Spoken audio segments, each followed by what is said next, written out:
Pencarian jenazah korban longsoran di Desa Cijedil, Kecamatan Cugenang, Kabupaten Cianjur, terus dilakukan setelah terjadinya gempa di Cianjur pada Senin 21 November.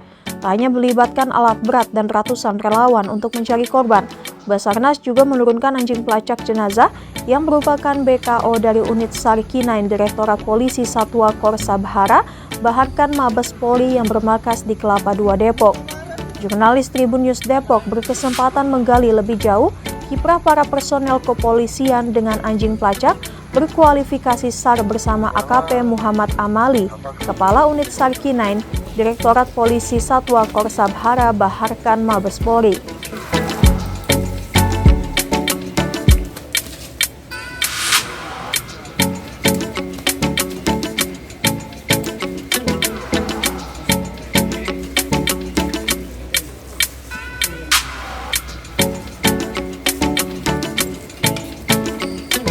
Ini timnya ini kan udah turun nih di beberapa titik di kegiatan di bencana gempa Cianjur. Ini dari mana aja nih Pak yang diturunkan personelnya ini?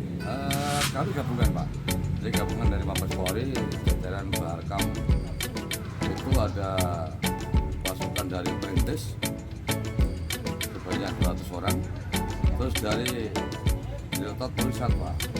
Ini kita terjunkan sebanyak 27 personel ditambah 10 K9 berkemampuan deteksi jenazah atau korban bencana alam.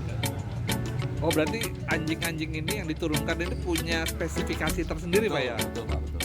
Kalau boleh tahu spesifikasinya ada berapa Pak kira-kira anjing itu? Kalau K9 kita yang di Direktorat Polisi Satwa itu ada kemampuan 5. Dia deteksi narkoba, ya, deteksi bahan meledak, deteksi kriminalitas, deteksi SAR atau narkoba ada seperti ini. Yang kelima adalah untuk Dalmas atau PH. Oke, jadi yang turun hari ini adalah anjing-anjing yang berspesifikasi SAR. Ya, betul. Nah, tadi pagi kan ditemukan jenazah di TKP.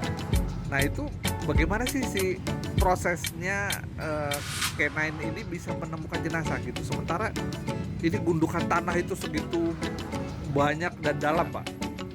Jadi prosesnya emang cukup rumit ya, cukup rumit dan melelahkan juga proses latihannya. Ya. Banyak metode yang kita gunakan. Karena kontur tanah Indonesia ini kan berbeda dengan tanah yang berpasir ya. Kualitas tanah liat, tanah merah. Nah ini di saat latihan anjing mengendus bau mayat itu kita sesuaikan dengan medan sebenarnya.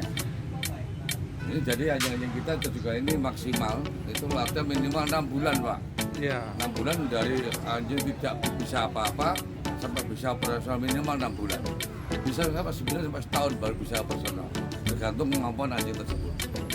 Kalau untuk di lapangan, apakah mereka dilepas saja dan mencari sendiri atau diarahkan atau bagaimana tuh Pak? Metode kami dalam mencari adalah penyisiran wilayah tanpa tali Pak. Off leash, jadi dilepas, dibebaskan mencari di mana titik sumber bau mayat korban bencana. Dan itu sudah kami lakukan di mana-mana, termasuk terakhir kemarin gempa Semeru, terus longsor di Gunung Kidul. Nah, terakhir baru hari ini nih, ini gunung di Cianjur, mulai hari Selasa kemarin sudah kita bersih.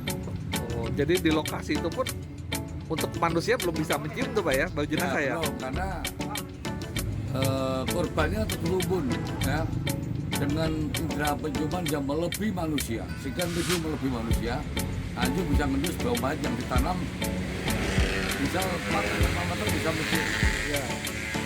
Baik Pak, sekarang mau nanya ini soal dalam situasi gini kan darurat semua nih Pak. Tim dari Baharkam juga tempatnya ini darurat juga, ada di tenda, ada di. Nah ini anjing-anjing ini ditempatkan di mana Pak?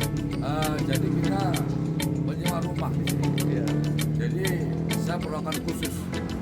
Mungkin manusia bisa di tenda, di mana pun bisa. Tapi kasihnya kami nggak bisa Pak. Kita harus tempatkan khusus. Dia terlindung, ada tempat dia tuh bermain. Nah ini kemarin tak cari rumah besar di sana, ada halaman belakang yang untuk mereka bermain. Ini perlaku khusus, dia nggak bisa tempat ramai juga nggak bisa, dia tempat sepi. Di saat dia capek bekerja sehari, dia perlu recovery, pemulihan kesehatan dan kemampuan mereka. Kelelahan selama bekerja, dia harus tempat yang sepi. Iya. Oh, jadi mereka setelah bermain, istirahat dan makan yang cukup, besok pagi mereka siap lagi ke lapangan.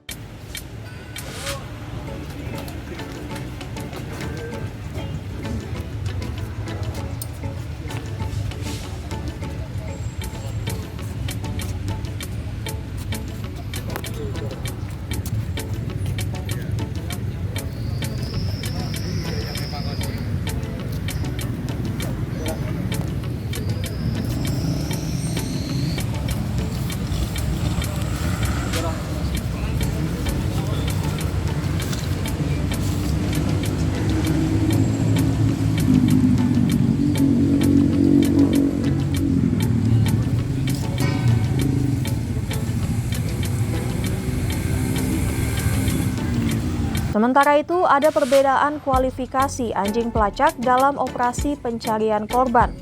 Saat bencana masih dalam hitungan hari, kurang dari 36 jam biasanya ada korban hidup yang terperangkap di reruntuhan.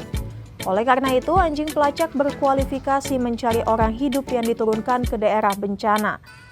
Bila menurut penilaian Basarnas, fokus pencarian adalah mengevakuasi jenazah, akan diturunkan anjing pelacak berkualifikasi pencari jenazah korban. Anjing yang dipegang ini, anjing jenis apa ya? Kalau untuk anjing milik saya sendiri itu adalah anjing yang berjenis GSD, German Shepherd, yang memiliki kualifikasi untuk USAR atau Urban SAR, dan kebanyakan digunakan dalam pencarian korban yang masih hidup. Oh gitu ya, jadi untuk anjing yang mencari jenazah beda ya Mbak ya?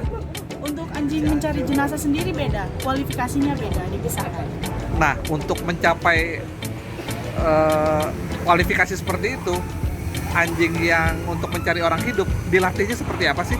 Tentunya untuk pelatihan sendiri kami memiliki pelatihan khusus karena beda, karena untuk jenazah sendiri bisa menggunakan zat tertentu yang disebut sedo, sedangkan untuk anjing USAR sendiri menggunakan orang sebagai objek untuk yang dicari, karena yang dicari itu adalah CO2 dan juga bau dari orang tersebut. Oh oke. Jadi kalau dalam pelatihannya itu simulasinya gimana, kira-kira orangnya ditimbun atau gimana? Jadi untuk pencariannya tidak ditimbun Pak, tetapi korbannya ini diasumsikan ada bangunan yang roboh dan terdapat orang yang masih hidup terjebak di dalamnya.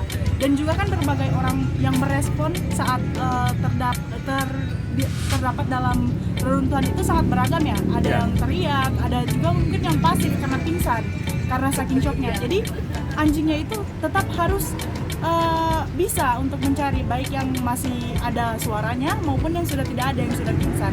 Jadi kalau misalnya yang masih ada suaranya mungkin lebih cepat ditemukan karena anjingnya cepat merespon suara dan juga bau dari orang tersebut, sedangkan untuk pingsan sendiri memiliki waktu tertentu karena anjing mencari melalui napas orang tersebut. Oke, jadi kalau misalnya setelah kejadian 1-2 hari itu yang diturunkan adalah kalau misalnya kejadiannya masih baru dan memang ada reruntuhan, kita asumsikan sebagai ada reruntuhan, itu yang digunakan adalah anjing USAR terlebih dahulu.